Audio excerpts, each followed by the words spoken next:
সবার ভাগ্যে রাগ, অভিমান ভেঙে দেওয়ার মতো একটা প্রিয় মানুষ থাকে না। এরা নিজেরাই নিজেদের মান অভিমান ভাঙাতে জানে। আমার বিকল্প খুঁজতে গেলে অনেক পাবে, কিন্তু আমাকে আর পাবে না। না জেনে ভুল হয়, আর জেনে শুনে অন্যায়। কার মনেতে জায়গা খুঁজো, যার মনেতে অন্যের বাস? এমন তো অনেক মেঘই আসে, বলো হয় কি তাতে বৃষ্টিপাত?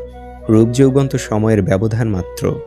আসল সুখ তো তখনই আসে যখন একজন মন বোঝার মতো মানুষ পাশে থাকে। তুমি যত ফেক হবে, তোমার সার্কেল তত বড় হবে। তুমি যত বাস্তববাদী ও সৎ হবে, তোমার সার্কেল তত ছোট হবে। অতিরিক্ত চিন্তা ভাবনা করা বন্ধ করো, সব কিছু নিয়ন্ত্রণ করতে পারবে না। রাগ আর ঝড় দুটোই একই রকম। থেমে যাওয়ার পর বোঝা যায় কতটা ক্ষতি হয়েছে। হয়তো তোমার যোগ্য ছিলাম না আমি, তবে আমার ভালোবাসা মিথ্যে ছিল না। জুড়ে থাকো সবার সাথে, কিন্তু ডুবে থাকো